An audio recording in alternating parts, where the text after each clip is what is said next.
श्री भक्तिविजय कथासार अध्याय 22वा. संत ज्ञानेश्वर व योगी चांगदेव. जनाबाईंनी देवाची एवढी भक्ती केली हे आपण सर्व श्रोत्यांनी ऐकले आहे. एवढ्या थोर भक्तीचा संप्रदाय कोणता, असा प्रश्न तुम्हीच मला केला होता. त्याचे कथानक मी तुम्हाला सांगणार आहे. कृपया ते नीट लक्ष देऊन ऐका, की नम्र विनंती आहे. चरित्रलेखक कवी म्हणाला की हा संप्रदाय फार प्राचीन आहे. उमापती शंभू महादेवांपासून याचा आरंभ होतो. एकदा गणेश पिता शिवशंकर नदी तीरी आपल्या अर्धांगिनीस ब्रह्मस्वरूप रामाचे रहस्य समजावून सांगत होते. तेव्हा त्या नदीच्या पाण्यातील माशाच्या पोटी असलेल्या बालकाने हा उपदेश ऐकला. हा कवी नारायणाचा अवतार होता.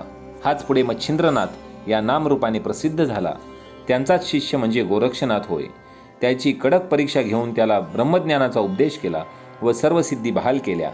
गोरक्षनाथांचा शिष्य अद्यानंद, त्याचा शिष्य प्रभावानंद, प्रभावानंदाचा शिष्य गहिनीनाथ, त्याचा शिष्य निवृत्तीनाथ, निवृत्तीनाथांचा शिष्य त्यांचे छोटे बंधू ज्ञानेश्वर होय. ज्ञानेश्वरांचे शिष्य म्हणजे विसोबा खेचर, विसोबा खेचरांचा शिष्य म्हणजे नामदेव महाराज, या नामदेवांचा शिष्य म्हणजे जनी. अशी दिव्य गुरु परंपरा आहे. तुम्हाला माहीत असेलच की संत ज्ञानेश्वरांच्या काळात एक दीर्घायुषी योगी होते. त्यांचे नाव होते चांगदेव. त्यांना योग सामर्थ्यामुळे 1400 वर्षांचे महान दीर्घायुष्य लाभले होते. हे चांगदेव पूर्वजन्मी इंद्र होते. या इंद्राचे नाव होते पुरंदर. यांच्याबरोबर अजून 13 इंद्र होते. असे 14 इंद्र बंदिवासात पडले होते. नारद मुनी येथे योगायोगाने आले होते. त्या नारद मुनींना त्यांनी आमची बंदिवासातून सुटका कशी होईल असा प्रश्न विचारला. आम्हास मोक्ष कसा मिळेल असा दुसरा प्रश्न त्यांनी केला. नारद मुनी म्हणाले, अरे वस, मोक्ष मिळतो तो पृथ्वी लोकातच. त्यात मनुष्य जन्मामध्येच मोक्ष मिळतो. त्यासाठी सद्गुरू, सत्संगती व प्रभूचे नामस्मरण या 3 गोष्टींची नितांत आवश्यकता असते. पृथ्वीवर सुप्रसिद्ध असे पंढरपूर तीर्थक्षेत्र आहे.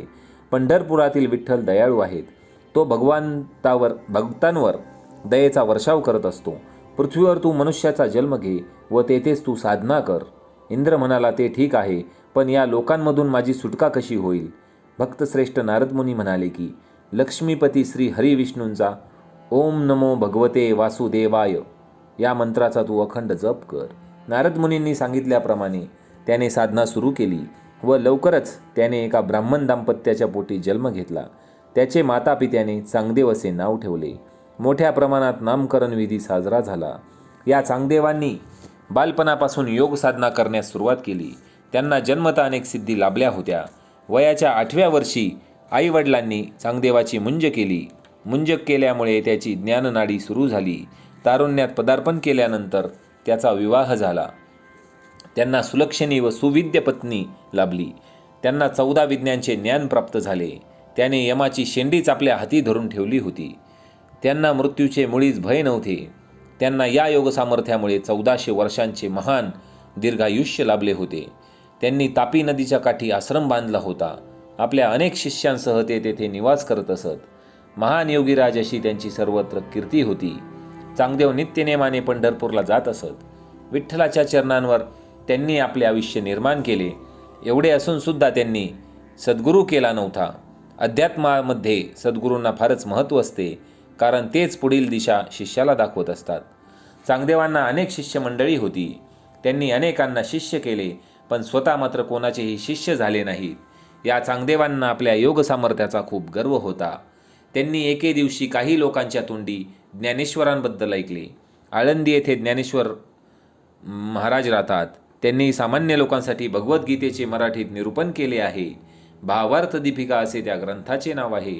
हे ज्ञानेश्वर म्हणजे जणू काही ज्ञानाचा अपार सागरच आहे. साक्षात विष्णूंनी लोकोद्धारासाठी ज्ञानेश्वरांच्या रूपात अवतार घेतला आहे. या ज्ञानेश्वरांना भेटण्याची चांगदेवांची खूप दिवसापासून इच्छा होती. त्या भेटीपूर्वी चांगदेवांनी ज्ञानेश्वरांना पत्र लिहिण्यास घेतले. त्यांना पत्राची सुरुवात कशी करावी हे काही समजेना. तीर्थरूप ज्ञानेश्वर असे म्हणावे की चिरंजीव ज्ञानेश्वर असे म्हणावे, अशा द्विधा मनस्थितीत ते अडकले. त्यांनी आपल्या शिष्यास कोरेचीच पत्र घेऊन ज्ञानेश्वरांकडे जाण्याची आज्ञा दिली. आकाशमार्गाने त्यांच्या शिष्याने आळंदीस प्रयाण केले. आळंदीमध्ये ज्ञानेश्वर व त्यांची 3 भावंडे सिद्धेश्वर मंदिराजवळ बसलेली होती. 4ही भावंडे हरिचिंतनात मग्न होती. आकाशमार्गाहून आलेल्या त्या शिष्याने कोरे पत्र ज्ञानेश्वरांना दिले. ज्ञानेश्वरांनी पत्र पाहिले. त्यांनी ते कोरे पत्र आपल्या भावंडांना दाखवले. त्यावर मुक्ताबाई म्हणाली की 1400 वर्ष तपश्चर्या करून सुद्धा चांगदेव कोराच राहिला आहे. याला आत्मज्ञानाची प्राप्ती करून देणे आवश्यक आहे. ज्ञानेश्वरांनी त्या कोऱ्या पत्रास उत्तर दिले आणि तेच पुढे चांगदेव 65 या नामरूपाने पुढे आले. चांगदेव ज्ञानेश्वरांच्या भेटीसाठी वाघावर आरूढ होऊन निघाले.